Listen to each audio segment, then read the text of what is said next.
Mollie Green. And Darren Rudge. Alan, it's Mollie and Darren. Hello, Mollie and Darren. Hello, How are you? you recognise us? I do. Yeah, sure you do. The Happy Garden.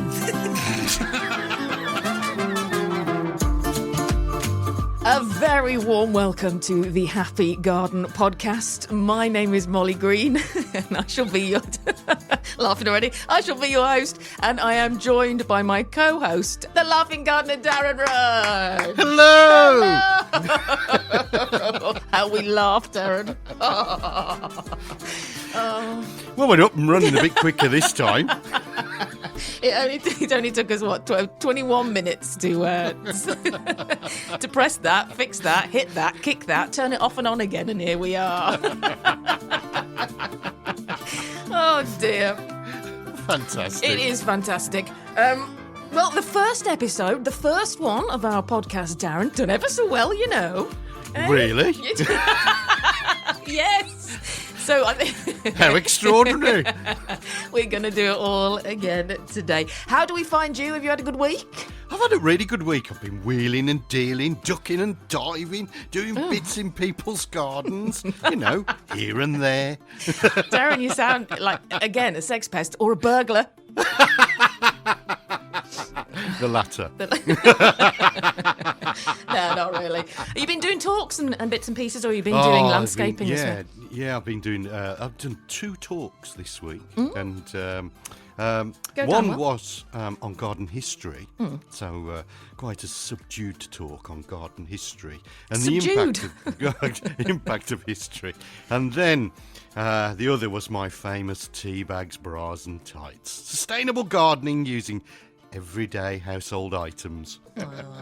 For anyone who hasn't been to one of Dartula's talks, don't we? You can get all the tips and the advice, and we can all share success stories and failures, and learn from each other as well here on the Happy Garden podcast. What should we be doing today then, our Dazzler? Well, what I'm bringing to the horticultural proceedings is a Yes. money-saving tip. Yes. Swat or not, we're going to look at the wasp today, folks. You know those pesky pests. They're not pesky. Always seem to be around us, don't they? Well, I'm going to make you love them. Gardening jokes, I've got 5, plus a bony eye. 5 and a bony eye, yeah. 5 and a bony eye. And then, as we wander through our wonderful podcast number 2, how about we smatter some jobs for the week in? Yeah, definitely. We're recording this on... what day is it? What have I come in here for? What day is it? It's the 12th of September. Yes, and the weather has broken. It is pouring down outside across the UK. Wow, what a difference a week makes. So no doubt, Darren, you're going to be talking about what effect that is going to be having across the nation on our gardens as well. Always say, don't we, the garden needs it. Oh, yeah, any amount of water. Obviously, there can be a little bit too much, but no, we definitely need water. Must plug our special next week, because we're going to be talking about semi-ripe wood cuttings. Yeah, doing it's pruning. that time of year. Yeah. So we'll keep on plugging that as we wander through podcast number 2. Definitely. So those are the bits and pieces that are coming up today. all of this and more still to come on The Happy Garden. with Mollie Green and Darren Rudge. Yes, and anything that you would like us to investigate, any aspect of not just gardening, but just the garden in general. If there's a specific plant that you'd like Darren to profile, or a technique you'd like Darren to profile, or a tool, something about we do want to do something about getting an allotment. That is on my list for a podcast in the future. Have you ever had an allotment, Darren? No, I've never had an allotment, but we've grown vegetables in the garden. So we've had sort of an allotment space in the garden. Yeah. But I've never actually had an allotment myself. Oh, My okay. father-in-law used to. When myself and my good lady got together, we used to go down to the allotment and spend a many happy hour In the shed? down there in the shed. That's a nice place to court, though. That's quite wholesome. Yeah, well, I think so. Yeah. Better than being around the back of Rackhams. Like some other people I could mention. Now, let me give you all the ways you can get in touch. If you want Darren's advice, as I say, if there's something you'd like to suggest, your Happy Garden podcast, so over to you. The email, and I've got some emails, excuse me, which I must read a little bit later on. It's all one. It's not one word. It's all sort of squashed up. The Happy Garden Podcast at gmail.com. You can get in touch with us on the email, thehappygardenpodcast at gmail.com. I have my own Facebook, which is Mollie Green, Mollie with an IE. Darren Rudge has his own Facebook, Darren Rudge with a GE. Yeah. And we're on Instagram as well. And again, it's all one word, squashed up. The Happy Garden Podcast on Instagram. I am trying to get the Happy Garden Podcast Facebook up and running, Dazzler. I'm trying. Maybe I know. I don't understand. Within a week or two, there'll be that there, and then everybody can share bits and bobs on that. Yeah. Well, basically, if I set it up, you can take it over because I don't definitely. understand It's it. going to be a wonderful community. Just make me an administrator. A what? And I'll an administrator. A what? Yeah, no worries. It was you. I was going to say someone was trying to explain to me about feeds the other day, but it was you, wasn't it? It was me, yeah. The what? The feed.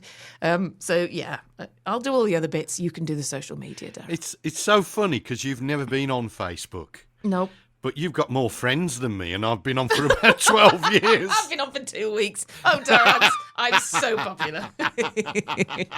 No, you can share some of my friends. It's fine. I'll send some over. I'll thank send some you. over. Listen, I do have a message on the email mentioning the Happy Garden Podcast at gmail.com from Jason that says, Mollie, Darren, brilliant. Looking forward to the Christmas podcast already. Listening to Darren retelling the story about being pulled up by the police for cutting holly and other foliage from a hedge in a Sainsbury's somewhere. Yeah, I did that for you. Don't blame me. It was a feature that we did at work. Well, every year at work, because you're amazing at making Christmas table displays, and it was called Darren's Christmas Cracker. Wasn't it? It was. Yeah. And it was a table decoration. And, 6 o'clock in the morning, the police stopped me and asked me what I was doing. Shone a torch in his face. Excuse me, madam. Oh, I mean, sir. And I mentioned Mollie Green. This was all for Mollie Green. They let you off. Darren didn't have any sway. Oh, we'll have a lot of fun at Christmas. We will. Jason, thank you for getting in touch. Oh, and I've also got a lovely poem about you from Babs as well, which I'll read a little bit later on. Fantastic. Okay. Oh, thank you, right. Babs. Now, before we start, and we'll do jobs for the week ahead to kick us off, and we'll do some a little bit later on as well, but jobs for the week ahead, I just have to, full disclosure, let you know that I am waiting for a parcel. Okay. And it is the cat's refrigerated insulin, which should come any time in the next hour. All right. So, which obviously I have to go and get, and at the gate. And so I asked Mr. Green if he would test the doorbell for me a little bit earlier on. Listen, this is our doorbell, isn't it? Well, he went outside and I shouted for him to start. Go!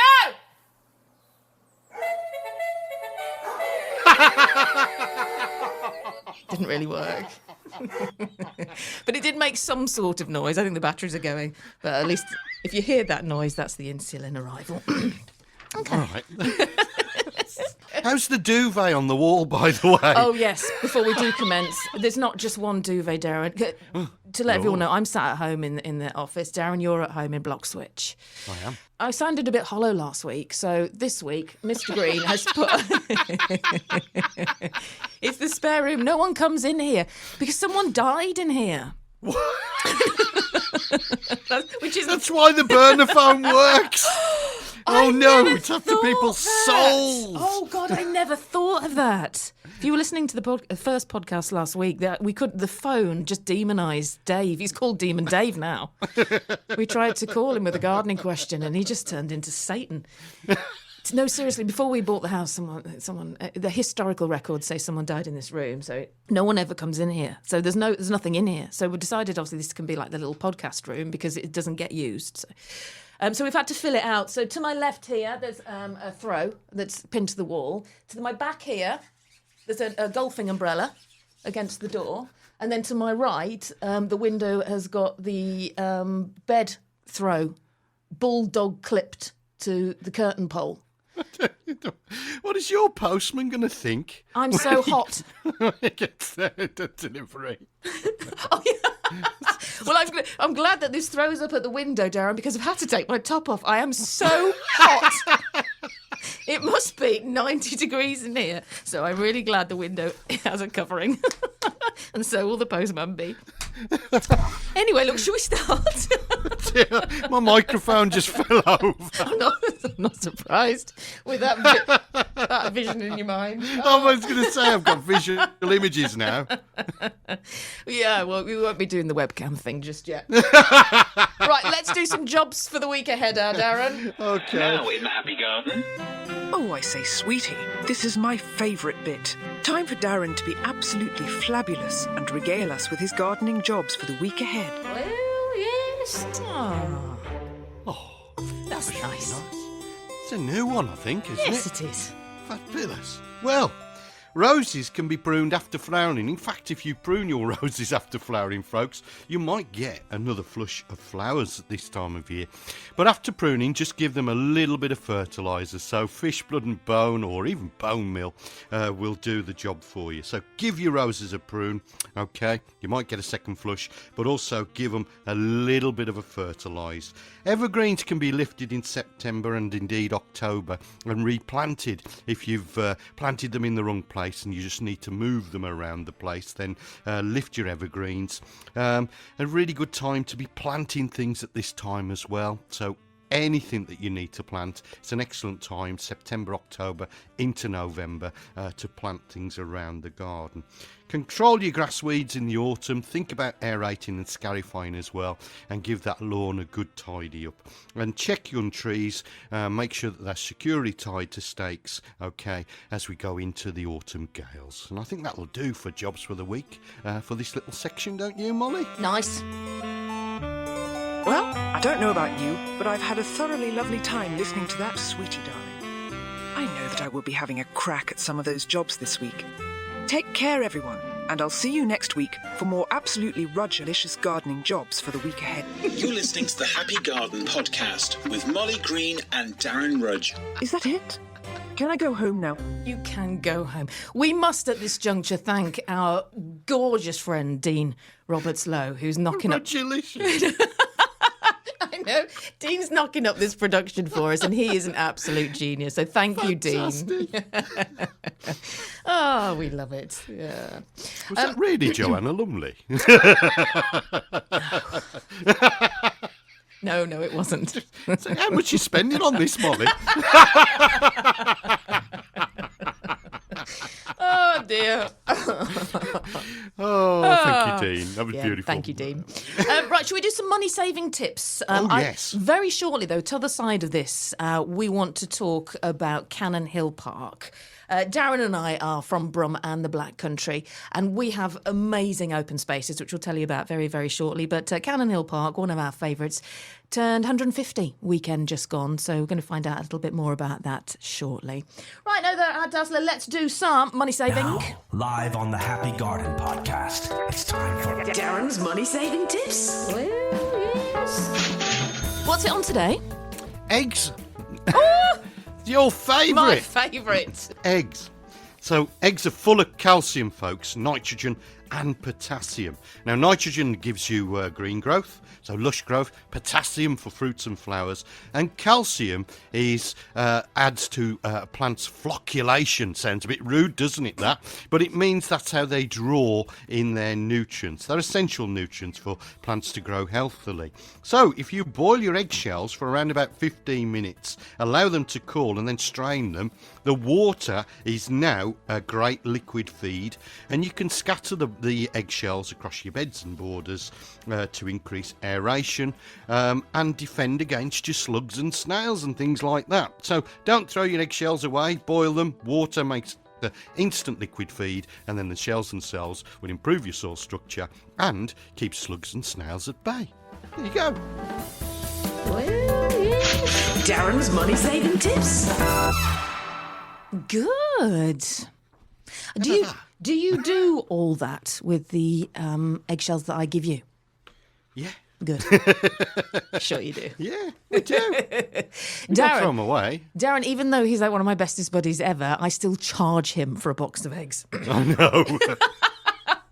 No, but they're worth paying for. They I mean, I are. did send you a picture last week, didn't I, of a Oh, yes, shop-bought explain, yeah. egg. and one of your eggs, and your egg is twice the size of a shop-bought egg, and you can taste the difference. Wonderful. Mollie's chicken eggs are absolutely wonderful, and you should start a sideline selling eggs In a lay-by. in a lay-by. In a lay-by with my golfing umbrella. With your golfing umbrella and your duvet. And the duvet, which is up at the window. In all seriousness, though, my girls, they lay with love. They really do. And to reiterate on what we were talking about last week, the award-winning Mollie Green, I say, this is not my accolade. The girls, the chickens that I have are so good. They win. They win every year at the Flongley Show, Best Eggs in Show. And they're all rescue chickens, which we will talk about on the Happy Garden podcast, won't we, Dazzler, in the weeks to come? Yeah, because you do some wonderful things. Yeah. You really do. Wonderful. We do some wonderful work. Myself and my husband, for 17 years now, have volunteered and rescue caged hens. And I think about 175,000 have been rescued by himself, myself, and our team as well. And that's just locally, but this is a national operation, which we'll talk about another time. If you fancy chickens in the garden, it is something that we're going to cover. Yay. Right, let's do the birthday bit. A happy birthday now on the Happy Garden podcast. Birmingham has 591 parks and open spaces, totalling over 3,500 hectares, which is 14 square miles, more than any other equivalent-sized European city, something that we're very, very proud of. And one special park in the city is celebrating its 150th birthday. And I spoke to Chris Blythe, he's from Birmingham Open Spaces Forum, about the park. So Cannon Hill was constructed on land gifted to the city by Louisa Ryland, who was a landowner and philanthropist back at the time. It was probably the fourth public park to be opened in the city. So the first one was Adderley Park back in 1856. And then a few years later, after Kelthorpe Park and Aston Park, we saw Cannon Hill Park open in 1873. 150 years ago this month. And comparatively speaking, is Cannon Hill the largest park? It's not the largest, just under 82 acres. It's one of the largest. There are larger ones. The Sutton Park and Cofton Park are certainly a little bit bigger, but it's certainly one of the largest and one of the most popular. When it was originally opened, it was described as a 30-minute walk from the city centre, which at that time was in the Worcestershire countryside, away from the smog and the smoke of the industrial sort of urban town city centre at that time. What's in the park, Chris, for those that haven't been to Cannon Hill Park in Brum? Give us like a broad overview of the trees, the greenery, the green space, the planting. What's the park like? It's very, very varied. Lots of tree areas, lots of different trees and arboretum, lots of what we'd probably see as kind of traditional park areas with flower beds. One of the few parks in the city where flower beds are maintained. It's got the Borwall Memorial going back over 100 years, the Mac Centre, the boating and bird lake, lots of different spaces, including some really wild, wild spaces as well. So something for everybody, really. So Birmingham Open Spaces Forum supports the Friends of Parks groups across the city, and we've got about 130 member groups right across the city. Some, quite large, for example, Cotteridge Park, that's been going for a long time, or some quite small, just a couple of people and their dog. But the Friends of Parks groups that we're the umbrella for get support from Birmingham Open Spaces Forum. We don't manage them, we don't control them, but we support them to develop and volunteer in their green spaces. So that might be conservation, it might be events to get other people involved in the park, it might be looking after an orchard. It's looking after or supporting the park, supporting the council with maintaining the park, looking after the park, and making them a better place for everybody to engage people to go into. Last financial year, volunteers within the city's green spaces from our members contributed over £1 million worth of hours to maintaining the city, to supporting the city's parks that they look after. And they're really, really passionate people, as we all are. But Friends of Cannon Hill Park, we haven't got a formal Friends of Cannon Hill Park group, and it would be great on the 150th anniversary to get some people involved in that and to help set that up. This year's Chelsea display is in the park, and that display itself celebrates the history of Birmingham's parks as a whole. As in this anniversary of Cannon Hill year. Not everybody knows about the history of tightrope walking locally, which was in the Chelsea display. Yes, it is indeed. Yes, and a figure in there on a tightrope. I myself live quite close to Edgbaston Reservoir, so that story is one that I hold quite close. So what is the story then? Who did what? So there were two tightrope walks, one at Edgbaston, and I can't remember where the other one was. But essentially, Blondin did the walk across Edgbaston Reservoir successfully, and the other one, unfortunately, actually somewhere else, somebody died as they walked across, I think, the city, some of the urban landscape, rather than across the water. Oh, gosh, I didn't realise that bit of history. Finishing on a death note, yes. Sorry about that. But on a positive note, I hope you have a wonderful, wonderful weekend. Congratulations, happy birthday. The celebrations in the sunshine are going to be lovely. An awful lot of smiles in Cannon Hill Park this weekend, I'd imagine. Indeed, yeah, I think so. It's a lovely day for it. Yeah. There's lots going on, and we hope to see lots of people down there later. That was Chris Blythe, who I spoke to from Birmingham Open Spaces Forum, talking about Cannon Hill Park, which is just an amazing place. Happy birthday to them. Parks, Darren, I mean, gosh, you're synonymous with parks locally. You've done all sorts, haven't you? Tell us about Willenhall Memorial.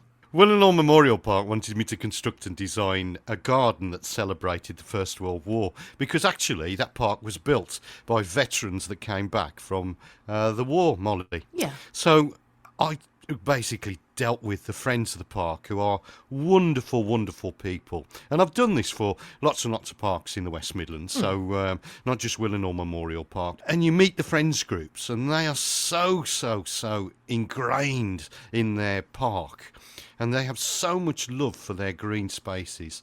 It's absolutely inspirational. So what we did for Willenhall Memorial Park is exactly what they asked us to do. We built a memorial garden, and it's still there today. They look after it, and that's the main thing. That's what these people are, guardians of our green spaces.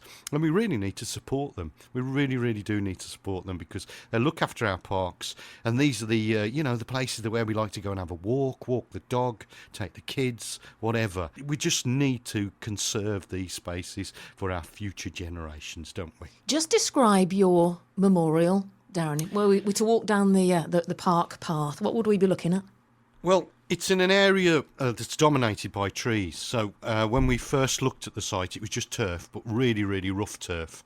So because of the light. So we took out all the turf. I put a pathway right the way down the middle. We put a lich gate in, which is synonymous with religion, also the First World War itself. I put a mock trench in as well, so you can walk through the mock trench and just get a little bit of a feeling of what it was like being in the trenches.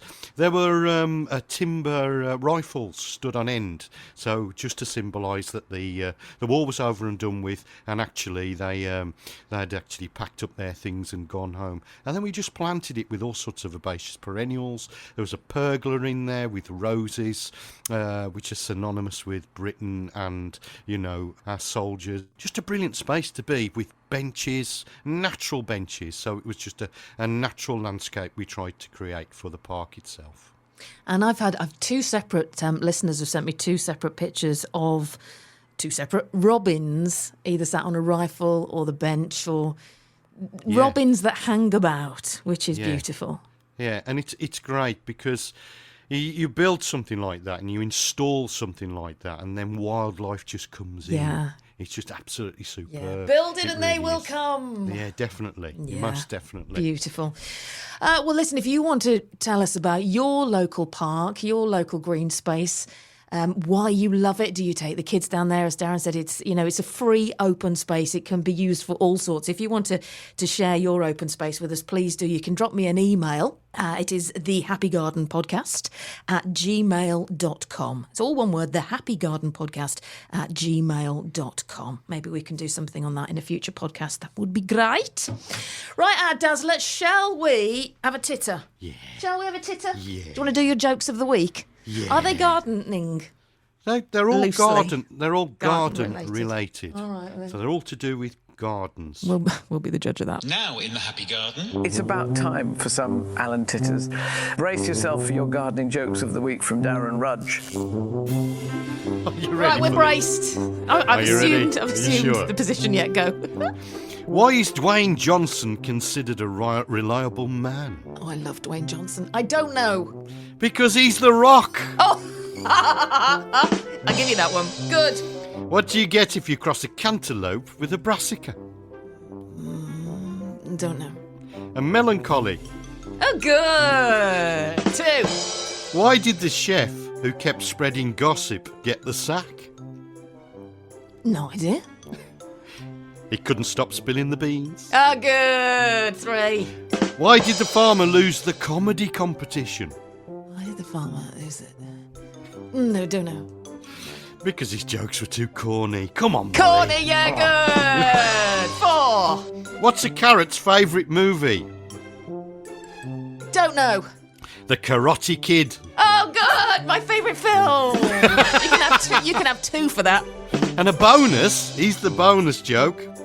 What did the chef do who had never made a Caesar salad before? Oh, I couldn't possibly imagine. He took a stab at it. Good. So was that the boni or was that number 5? That was a bonus. Oh, that was the boni. You've had 6. Oh, have I? Yeah. They were all great. Well done, Darren. Oh. That's the funniest thing I've ever heard in my life. I think They weren't that funny. I think they were. I think you excelled yourself with that one. Oh, thank you. And, No. Is that your wash? Listen. I recognise that.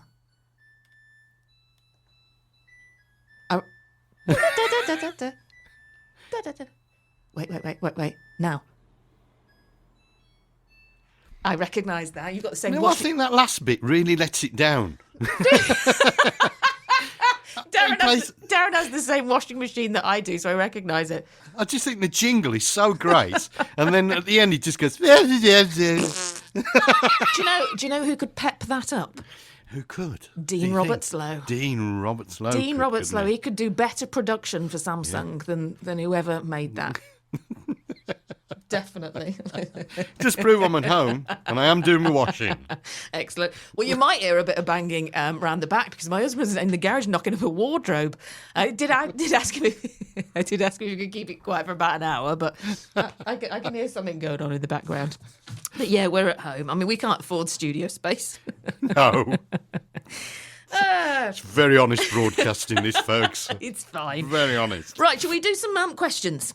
Yeah. Right, a fair few have come in on the email, thehappygardenpodcast@gmail.com. So this is our Kevin, lovely Kevin asks, and I've sent you the picture that he sent me, haven't I? Yeah.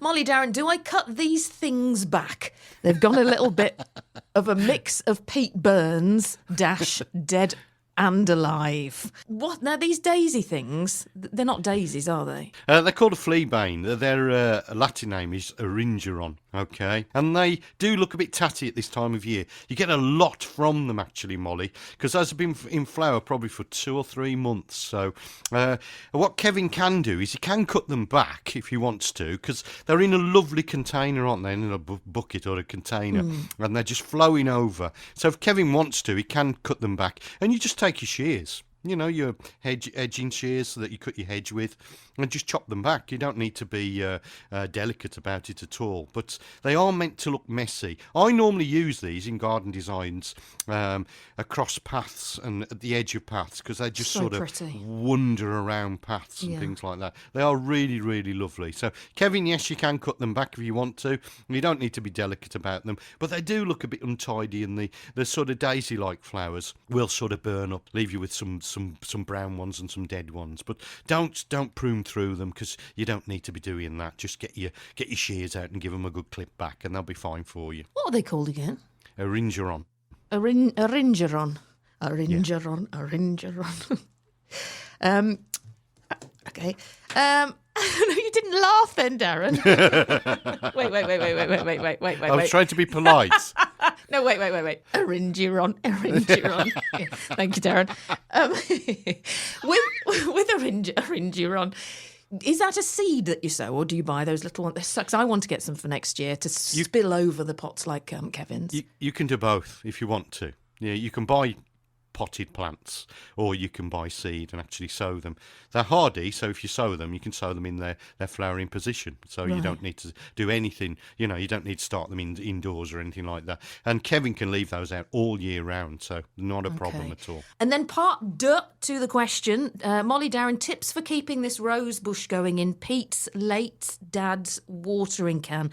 What a lovely thing to do, to have the watering can and keep it, keep it alive with beauty and plants. Well, this is what we should do. We should recycle, repurpose, reuse, And I was talking to a group last night about this. It's a group called the Potting Shed, and they were in Droitwich. A lovely, lovely group at the Salvation Army Hall. And I told them I'd mention them on the Happy Garden podcast. Hello. So there you go. Hello. Hello. Excellent. And, especially if it's got a personal attachment, relative or something like that. What more could you want? And this rose is quite happy in the watering can. Kevin, all you need to do is you just need to prune it back. So give it a month or so and then take it back by half. And then as we get into the winter months, you can prune it back another quarter, and then it will bush out. It will remain the same size as it is because it looks quite nice. It looks quite balanced as it is. So you don't want the plant to become top heavy. And then as long as you do that at the same time of year, every time, October into November, you'll keep that plant looking really good, really vigorous, and that's what you want. The more vigorous the plant, folks, the more flowers it's going to actually produce for you. What about drainage when you're using an alternative container? How much drainage do you need to drill, or do you need to do to any given container? Well, you need at least one hole in there, and probably 2 or 3 for a shrubby plant, and then obviously put some broken crock in the bottom of the pot, and that allows some drainage for the plant inside the pot, as well as allowing for water to get out, so the plant's not sitting in water, in other words. And you could sort of quarter fill that watering can with just a little bit of broken crock, and then put your compost on top, and that will be fine. That rose will be totally and utterly happy. Okay, thank you very much, Dazzler. And thank you, Kevin, for the question as well. The Happy Garden Podcast at gmail.com if you want Darren to help you with anything. You're listening to the Happy Garden Podcast with Mollie Green and Darren Roach. Oh, Darren, I know what I wanted to tell you. Went to a boot sale on Sunday. Yeah. The sunrise on Sunday morning. Oh. Anyway, that aside, having a rummage through a couple of boxes, house clearances, I found some Mr. Fothergill's dwarf French beans. My husband loves growing beans, so I had a look at them. Turned them over. Best before. August 1984. Nearly 40 years old, these beans. And I thought, well, I'll ask Darren about these. August 1984, 69p they were. How many's in here? I don't know. It's a big packet.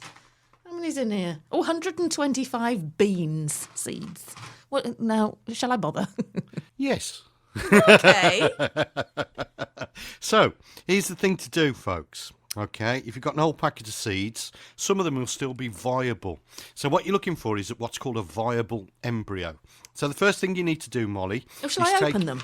Yeah, well, open them, yeah. Shall you can I have a open look them? at Hang them. on, I'll open them and then I can describe what it's that. Look at this. 40. These are nearly as old as me. There you are. Let me open them. Oh. Nothing can be that old. Sorry?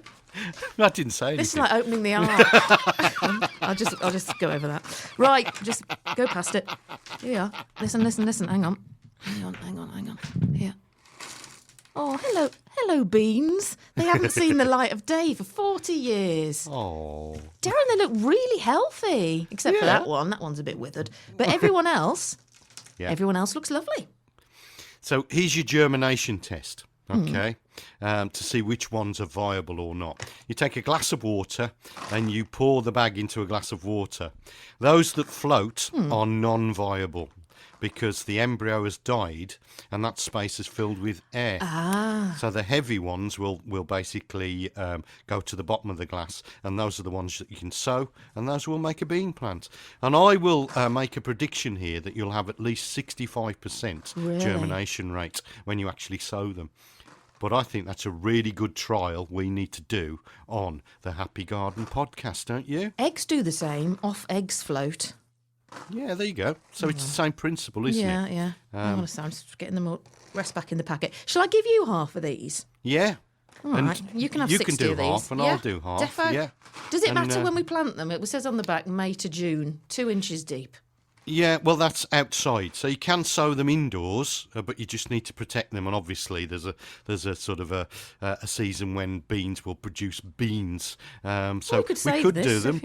We could save them till next year if you wanted to, or we could do half of them as a germination test. Literally, put some in pots now and see which germinate. Okay. All right. Well, that's something to think on, isn't it? I'm pleased I picked those up. So it'd be an interesting test, because we do often get questions, don't we, that my seeds are out of date.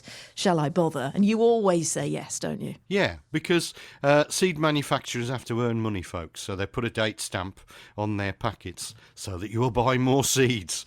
As long as you keep them in a cool, dark place, they will be fine. I often tell the story that when I was a manager of a horticultural unit in Wolverhampton, we had the local cottage garden society bring us in hundreds, if not thousands, of seeds. Now, this was in the 1990s, folks, and some of those seeds were from 1950. We sowed them, and, we got a good germination rate, and they were collected seeds, so they weren't, sort of manufactured or put into seed packets. These were things that people had gone out and collected and stored. So if you store them in a cool, dark place, you're fine. Okay, that's something for the future then, an interesting one to do. Shall we do your feature Swat or not? Now in the Happy Garden. What is it? Is it a bee? Swat! Or not? I vote not! Right then, our Dazzler, what are you profiling today? The wasp.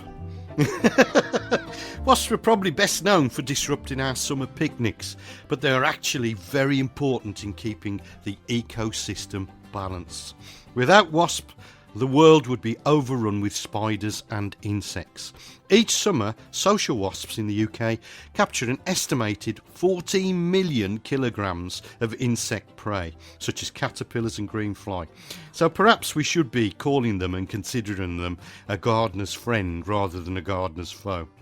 Wasps are generally apex predators, so if they're not doing well, it indicates that the world around them is not doing well.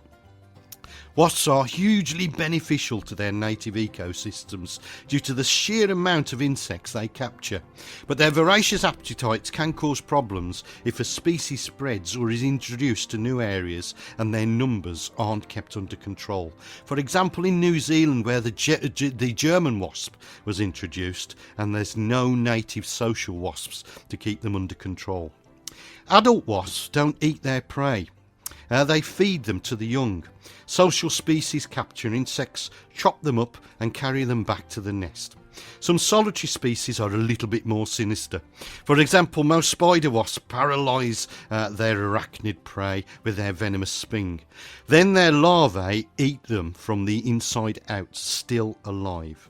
Instead of eating insects and spiders, adult wasps, both social and solitary, only feed on sugars. In the wild, sugars come from nectar, honeydew produced by aphids, and wasp larvae also produce a sugary liquid which sometimes times their adults consume. This is where we come a cropper as humans. There's a lot of sugar in pubs and picnics.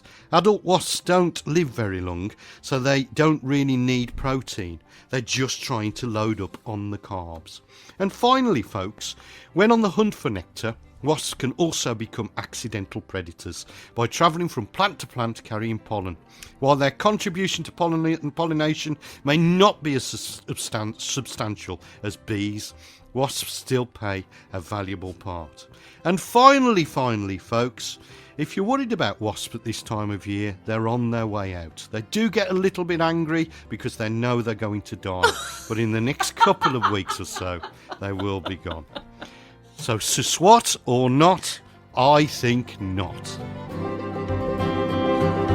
Oh, Darren, I love you. They're a little bit miffed because they know that their card has been dealt. They get Sorry? Sorry. What did you say? They what? I said swear word. Did you say that? I did. You can take it out. Oh, I'll do something with it. Yeah. I'll sort that out. It's fine. It's fine. I've never heard you swear before. Mollie and Darren. Do you know who we were? Yeah, definitely not Swat our dazzler. Do you know, I was having a conversation, a heated conversation the other day, of somebody a couple of days ago who was about to get an exterminator out because they got they'd noticed that they'd got a nest in their garden. And I was saying, oh, please just leave them. All summer they've been, looking after the Queen, ready for her to leave. She'll be leaving any day now. But they were going to get the exterminator out. I hope they didn't, because it's such a shame. And we have one in the loft above the kitchen. And sometimes I sit on a deck chair outside watching. Darren, the amount of work, it is phenomenal. And the community they've got, they all know where they're going when they leave. They all know what they're doing when they come back. Yeah. And there's thousands in there. I know not everybody likes them, of course they don't, but they're fascinating, intelligent little things. Well, they're not out to sting you. No. I mean, that's the big thing, is they will only sting if they feel threatened.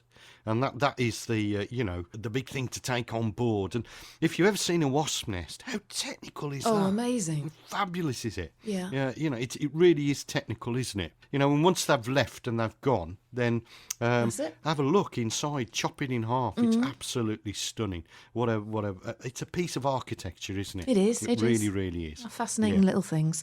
I enjoyed that. Do we know what we're profiling next week, or will it be a surprise? Earwigs. Oh, okay.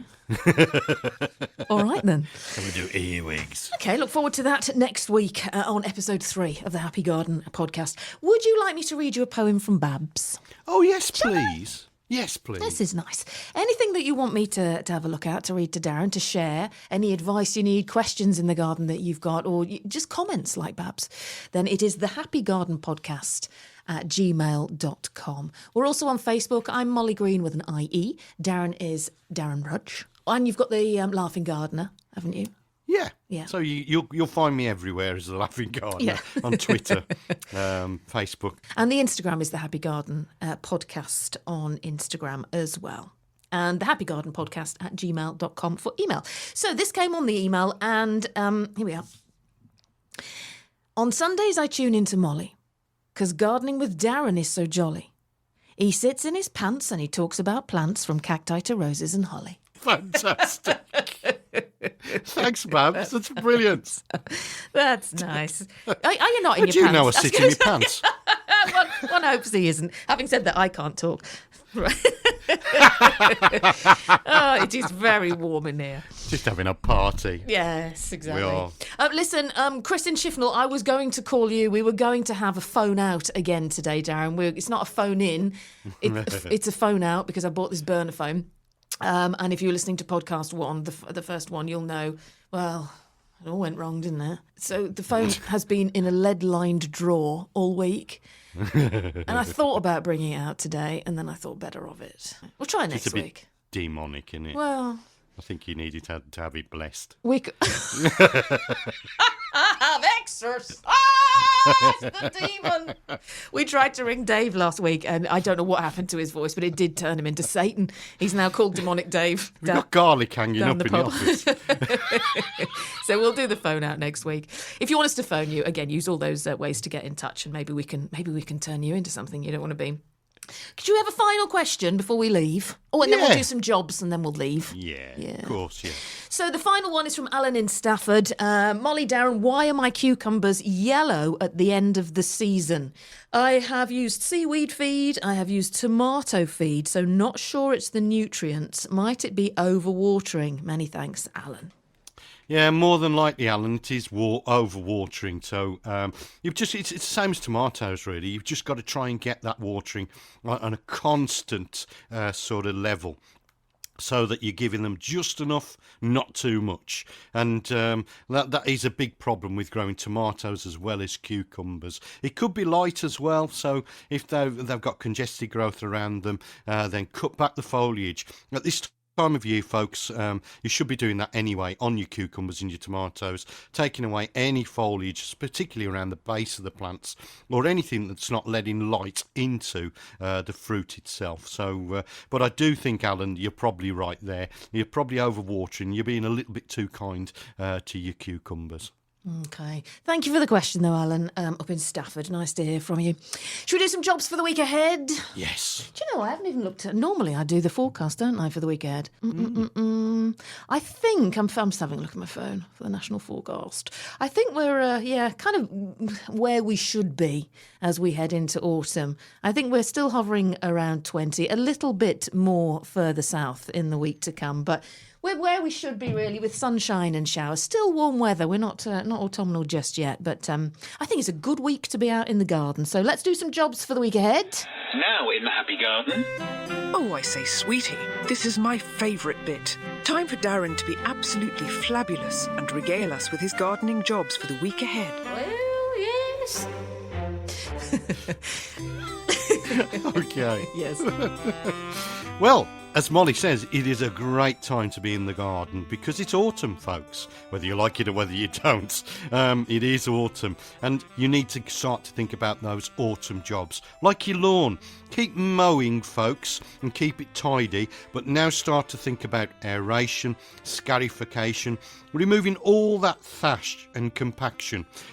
Over the weeks that you've been mowing and walking on your lawn, it becomes very, very compacted. So just get the garden fork out and spike, as we call it, into the ground and just relieve that compaction. Get your springbok rake, I often call it the claw, and basically rake through that top surface of that lawn. Think about an autumn weed and feed as well. Because this rain that's coming down is excellent for applying autumn weed and feed. Also think about your beds and borders. Keep weeding through. Remember to water through those hanging baskets, patio pots, and keep them well fed. And they'll carry on giving you that wonderful colour that you know and love for many, many weeks to come if you actually do that. Pick out your fruit and veg. And then finally, place pumpkins, if you've done them, on a flat stone or piece of slate or wood if the ground is really, really heavy, or even some straw just to guard against rotting. Because guess what, folks? It'll soon be Halloween.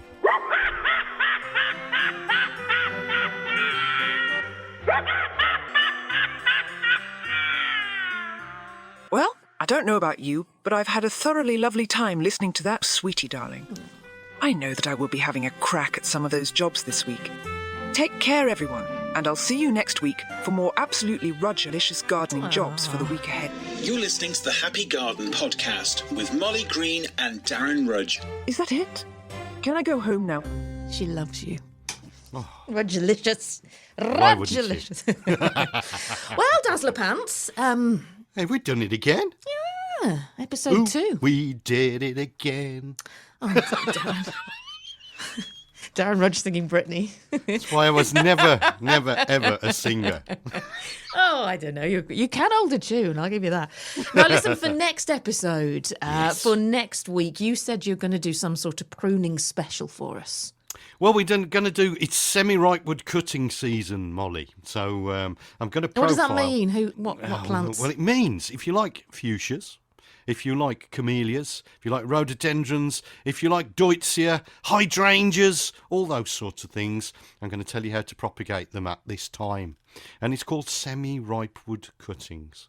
It's when the cutting is fleshy and green on top, but woody at the base. I'll tell you how to do it, so you can grow your own plants. Do you know what will be lovely? Not only can you grow your own plants and get free plants, best price, we are not far off from being, Christmas, Darren. And every Christmas, you and I always say, one of the best gifts you can... Don't be doing socks. Having said that, how many pairs of socks have I given you with the happy, P-E-A, happy Christmas on? How many pea socks have you had from me? But anyway, socks aside, how nice is a cutting or a small plant to give as a Christmas gift? And it'll be free. Well, especially if you've grown it yourself with your own love. So there you go. So, that's next week. Do you want to do a bit of cooking next week? Can do, if you like. If you want to do a little bit of foraging. Well, there's an option on top of that as well, because I'm going to start a little slot as well. You don't know about this. I don't know how you're going to feel because you've got Darren's larder. Yeah. So I come down your larder, but I'd like to cordially invite you one day to come to Mollie's pickling parlour. Oh, yes. Would you like to come to my pickling parlour? I would. Would you? Yeah. I think you will be good at pickling. Do you? Well, the thing is, though, because you're brilliant at foraging, and which the season is still foraging, but we're coming to the end of produce, really, and there'll be gluts of all sorts. Yeah. So there's not much you can't stick in vinegar. So I will, I'll be doing a little pickling slot as well. But we'll do either one of those next week. We'll decide. Excellent. Right. Sounds really, really good. Yeah. Mollie in a pickle. That sort of thing. Right then, our Dazzler Pants, thank you for today. We had a right giggle, and thank you very much for listening. And we'll do it all again next week. Yeah, go on then. Happy Garden Podcast. Get interactive with Mollie. Lovely show. Professionals. Get interactive with Mollie and Darren. Follow them on social media. It's a bit like stalking. Just search for the Happy Garden Podcast on Instagram or Facebook.